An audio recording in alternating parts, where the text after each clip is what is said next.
রহমতের নবী বলেন, আমার এক একটা সাহাবীর দাম কত জানো? আকাশের নক্ষত্রের সমতুল্য। আমি মুহাম্মাদের আদর্শটাও যেমন সুন্নাত, আমার সাহাবাদের আদর্শটাও তেমন সুন্নাত।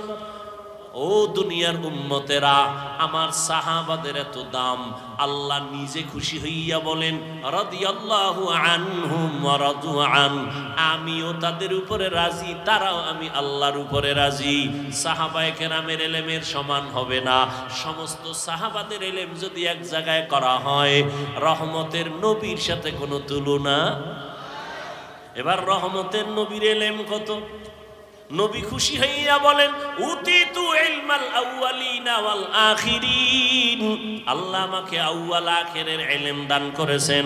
আদম নবীরে যা দিবেন আল্লাহ সেটাও আমারে দিবেন, মুসা নবীরে যা দিবেন আল্লাহ সেটা আমাকেও দিয়েছেন, ঈসা নবীকে যা দিবেন আমাকেও সেটা দিয়েছেন। এক কথায় সব ইলমের মজমুআ, সব ইলমের সমষ্টি আল্লাহ আমি একা মুহাম্মদের দিয়েছি। ইলম কত মনে আসেনি? আর আমি কথা বলেন না কেন? নবী বলেন আমাকে আউয়াল আখিরের ইলম দান করেছেন। আল্লাহ কয় ও নবী আপনি এত খুশি, অনেক পেয়ে গেছেন। হ্যাঁ অনেক পেয়ে গেছি, আউয়ালেরটাও পাইছি, আখিরেরটাও পাইছি, মাঝখানেরটা পাই নাই, পাইছি, সব পেয়ে গেছেন। নবী খুশি না বেজার? আল্লাহ কি কয় জানেননি? নবী আপনি তো মনে করেন অনেক পেয়েছেন, আপনি জানেননি আমি কি পরিমাণ দিছি? মা উতিতুম মিনাল ইলমি ইল্লা কালিলা, আমি ইলমের সাগর থেকে সামান্য একটু ইলম আপনাকে দিয়েছি। নবী কয় সব পাইছি। আল্লাহ কি কয়? আল্লাহ জবাব দেন, মোনাজাত দিয়ে দিই। বুঝেন এই কথাগুলো দরকার আছে না নাই? খুব বুঝেন ভালো করে। খালি আমি ভাব, এই ভাব কমান।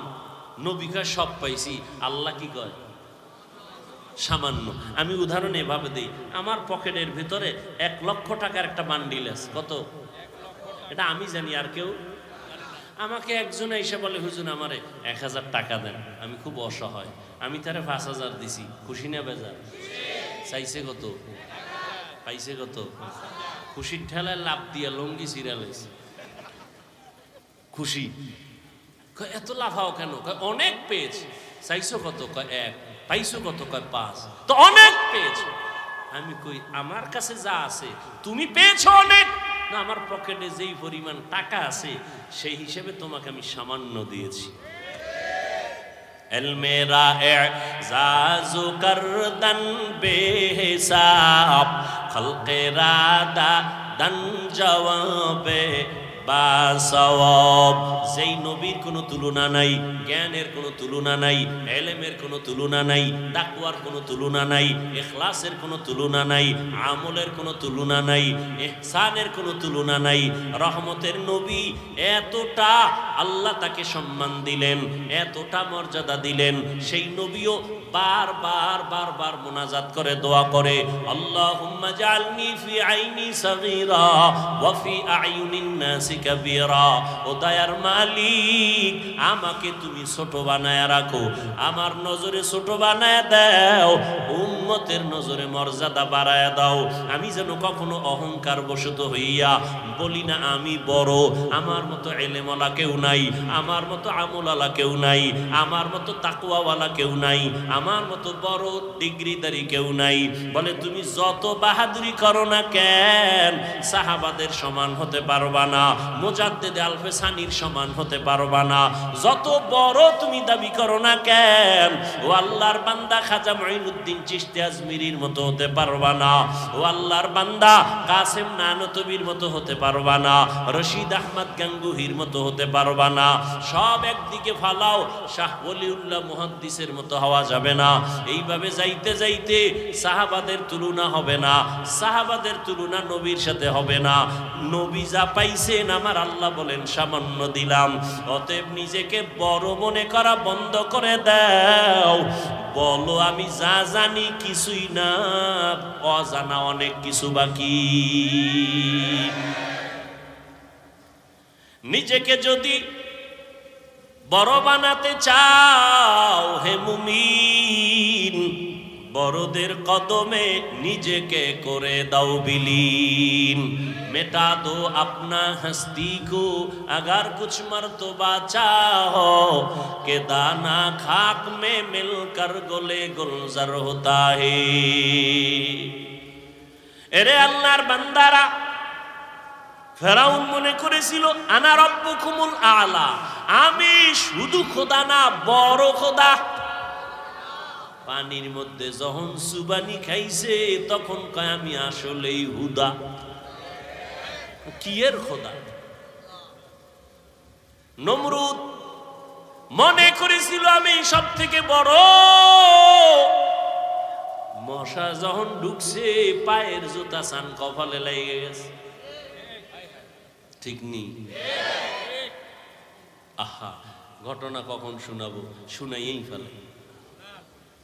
ওমরে ফারুক রাদিয়াল্লাহু তাআলা আনহু, খেলাফত চলতেছে ওমরের। অর্থ মন্ত্রণালয়ের দায়িত্ব, বাইতুল মালের জিম্মাদার তখন বানায় দিলেন আবু ওবায়দা ইবনুল জাররাহ রাদিয়াল্লাহু তাআলা আনহুকে। তিনি বাইতুল মালের জিম্মাদার। ওমরের খেলাফত চলতেছে। একদিন ঈদ আসছে, ঈদের আগের দিন বিবি সাহেবা বললেন, ও খলিফাতুল মুসলিমিন, বাইতুল মাল থেকে অগ্রিম বেতন নিয়ে আসেন, কেনাকাটা লাগবে। যদি আপনার আমার লাগবে না, সন্তানের লাগবে, টাকা দরকার। ওমর চিঠি লিখলেন আবু ওবায়দা ইবনুল জাররাহ রাদিয়াল্লাহু আনহুর কাছে। চিঠি লিখলেন, আমার অগ্রিম বেতন 1 মাসের দিয়া দাও। আবু ওবায়দা ইবনুল জাররাহ চিঠি পাইয়া কান্না শুরু করলেন। তিনি আবার পাল্টা চিঠি লিখলেন ওমরে ফারুক খলিফাতুল মুসলিমিনের কাছে, খলিফাতুল মুসলিমিন, আপনার বেতনটা আমি অগ্রিম দিব। আমার 2টা প্রশ্নের জবাব আগে দিতে হবে। 1 নম্বর প্রশ্ন, চিঠি লিখছেন, 1 নম্বর প্রশ্ন, আগামী মাস আপনি বাঁচবেন কিনা গ্যারান্টি? हर के दारत खौफे हक दर दिल मदाम जन्नतुल मअवा देहत उरा मकाम। আল্লাহর ভয় তাকওয়া,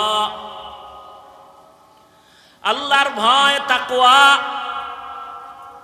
আবু উবায়দা ইবনুল জাররাহ লিখলেন, অগ্রিম 1 মাসের বেতন যে চাইলেন আমাকে জবাব দেন, আগামী 1 মাস আপনি বাঁচবেন তার গ্যারান্টি আসেনি? কথা বলেন না কেন? বুঝেন আমার কথা, বুঝেন? কয় প্রশ্ন? কয়টা করছে? দ্বিতীয় প্রশ্ন, আপনি খেলাফতে আজকে আছেন, রাষ্ট্র পরিচালনার দায়িত্বে আপনি যে আজকে আছেন, আগামী মাসে জনগণ আপনাকে রাখবেনি? কথা বুঝেন? আপনি যখন ক্ষমতায় বসে আছেন, আগামী মাস পর্যন্ত ক্ষমতায় ভাবলি আপনারে রাখবেনি না হেলিকপ্টারে ভাড়ায় দিবে? কি হায় হায় হায়, বড় কঠিন। 2 প্রশ্নের জবাব আপনি দিবেন। ওমর চিঠি পাইয়া হাউমাউ করে কান্না শুরু করলেন আর দোয়া করলেন, হে মালিক, আবু ওবায়দা ইবনুল জাররাহর মাকাম বাড়ায় দাও। এর নাম কি? তাকওয়া। এত বয়ান, এত বয়ান, এত বয়ান, এত বয়ান, তাবলীগওয়ালাদের বয়ান, পীর সাহেবদের বয়ান। ও যুবক, ভালো করে মনে রাখি, ওরে যুবক, লাইনে বেলাইনে তো কম দৌড়াইলি না রে বাবা, রং বেরঙের ঘোড়া দৌড়াইলি জীবনে। যত বন্ধু বান্ধব পাইছো শুনেলা ওই কথা যেটা লিখতে কইছি, মনে আসেনি? রাস্তার মোড়ে মোড়ে টানাবি। একটা যুবক যদি টানাইতে পারো, সেজদায় যাইয়া তোর জন্য কলিজা বইরা ভোর রাত্রে দোয়া করুন। আর কথাটা আমি কসম খাইয়া বলবো যে এত গ্যারান্টি কথা, 3 বার কসম খাবো, ওয়াল্লাহি বিল্লাহি তাল্লাহি আল্লাহর কসম একবার, আল্লাহর কসম দুইবার, আল্লাহর কসম তিনবার। এবার কথাটা বলতেছি, জীবনে বহু বন্ধু পাইছো, বান্ধবী পাইছো, তিনবার কসম খেয়ে বললাম এই সব বন্ধু বান্ধবী নেতা নেত্রী সব হলো ধান্দাবাজ, সব হলো স্বার্থপর। আল্লাহর কসম তোর মৃত্যু পর্যন্ত একমাত্র শুধুমাত্র কেবলমাত্র ভেজাল মুক্ত নিঃস্বার্থ তোর কলিজার আপন বন্ধু হলো উলামায়ে আহলে হক। এটা লিখে টানায় দিবি। দুনিয়ার সব বন্ধু ধান্দাবাজ স্বার্থপর, একুরেট পিওর বন্ধু নিঃস্বার্থ উলামায়ে কেরাম, লিখে টানায় দিবি। এবার তুই বুঝতে হইব যে আসলে এটা কেমনে। এবার বুঝ, বুঝেরই অভাব। কিসের অভাব? আমি বুঝছি টুপির মধ্যে বরকত, জীবন যাবে টুপি ফালাবো না। তোরে পাও দইরা বুঝাইতেছি, তুই বোঝো না, এই জন্য তুই টুপি মাথায় দিতে চাও না। আমি টুপি মাথায় না দিলে লজ্জা লাগে, তোমার টুপি দিতে লজ্জা লাগে। বুঝ বুঝ। আমি দাড়ি কাটতে লজ্জা পাই, তুমি দাড়ি রাখতে লজ্জা পাও। তাবলিগ ওয়ালারা পাও ধরে দাড়ি রাখো, পীর সাহেবরা পাও ধরে দাড়ি রাখো, ওলামায়ে কেরাম পাও ধরে দাড়ি রাখো, দাড়ি লম্বা করো। জুমার খতিব বলে দাড়িটা লম্বা করো। বুঝ নাই, বুঝ হয় না। আমি দাড়ি কাটতে চাই না, তুমি রাখতে চাও না। আমি মসজিদে ঢুকতে আরাম, না ঢুকলে লজ্জা, তোমার মসজিদে ঢুকতে লজ্জা। আমি পর্দা করতে না করলে লজ্জা লাগে, তোমার পর্দা করতে লজ্জা লাগে। অথচ তুমি মুসলমান, আমিও মুসলমান। তোমার আমার আল্লাহ নাকি আলাদা? তোমার আমার নবী, তোমার আমার ধর্ম, তোমার আমার কালেমা, তোমার আমার কোরআন, তোমার আমার কাবা আলাদা। দুনিয়াতে আসছি সিস্টেমও নাকি কামরাঙ্গীর চরের মানুষগুলো লঙ্গি পরে আসছেন। বিদায়বেলা কাফনের সংখ্যা হবে এক। আমি বক্তার জন্য 3 কাফন, আপনি শ্রোতার জন্য 3 কাফন। আমার সম্মানে কেউ একটা কাফন বাড়াইয়াও দিবে না। আপনি গরিব রিক্সা ড্রাইভার মরে গেলে একটা কাফন কেউ কমাইয়াও দিবে না। আমারও 3 কাফন, আপনারও 3 কাফন। মহিলাদের হবে 5 কাফন, কালার হবে আলাদা। হুজুরদের কাফনের কালার একরকম, আপনাদের কাফনের কালার আর এক রকম। হ্যাঁ, তাহলে কাফন হবে সব এক, কিন্তু উপরে লেখা থাকবে বড় হুজুরের লাশ। হ্যাঁ, তাহলে আজকে আমি বড় হুজুর, আমি বক্তা, আপনি শ্রোতা, কত ভাব। আপনি ডাক্তার, আমি রোগী, কত ভাব।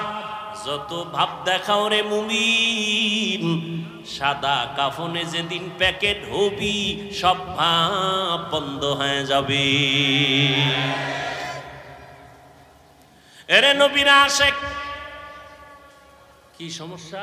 একটু চুপচাপ কথাগুলো বলার সুযোগ দেন। আপনারা অন্যদেরকেও কিছু শুনবার সুযোগ দেন। আল্লাহ কবুল করেন। ওলামায়ে কেরামের ইজ্জতকে আল্লাহ বেশি বেশি বাড়ায় দেন। আমার কথা আপনারা বুঝেন নাই না শুনেন নাই? কি বলছি? ওলামায়ে কেরামের ইজ্জত আল্লাহ বেশি বেশি বাড়ায় দেন। আপনারা কি বলবেন? ওলামায়ে কেরামের ইজ্জত যদি বাড়ে আপনাদের সমস্যা আছে? ক্ষতি আছে? বরং ইজ্জত কমলে উম্মতের ক্ষতি। ওলামায়ে কেরাম ডানবাম হয়ে গেলে উম্মতের ঈমান ডানবাম হয়ে যাবে। ওলামায়ে কেরাম পিছলে পড়ে গেলে উম্মতের ঈমান পড়ে যাবে। ওলামায়ে কেরাম এক থাকলে মুমিনের ঈমান এক থাকবে। ওলামায়ে কেরাম ইজ্জতের মানদণ্ডে থাকলে মুমিনের ঈমান ইজ্জতের সর্বোচ্চ শিখরে থাকবে। কিন্তু কিছু দুনিয়ামুখী আল্লাহর বান্দারা ফেসবুকে লেখার দ্বারা আর বলার দ্বারা কিছু বান্দা আলেমদের ইজ্জত ছোট করার ষড়যন্ত্র করে, প্রপাগান্ডা ছড়ায়। তাদের জন্য কি করি? দোয়া করি। এতগুলো মানুষ আমিন বললে কবুল হবে তো ইনশাআল্লাহ। দোয়া করি আল্লাহ যারা আলেমদের বিরুদ্ধে লেখার মাধ্যমে, বলার মাধ্যমে প্রপাগান্ডা ছড়ায়, আল্লাহ তাদের হেদায়াত দান করেন। আল্লাহ তাদের হেদায়াত দান করেন। আল্লাহ তাদের হেদায়াত দান করেন। আল্লাহ পাকের ইলমে যদি তাদের হেদায়াত নাই থাকে, আল্লাহ কুদরতের দ্বারা দমন করে দেন। আল্লাহ কিভাবে দমন করবেন সেটা তো আল্লাহই ভালো জানে। ওলামায়ে কেরামের বিরুদ্ধে সাধারণ মানুষকে সজাগ করলে বা সাধারণ মানুষের মাঝে বিভ্রান্ত ছড়াইলে ইসলামের লাভ হবে? বলেন, কোনো লাভ হবে? হ্যাঁ, এখন বলবেন তো আলেমদের মধ্যে কি ভুল করে না?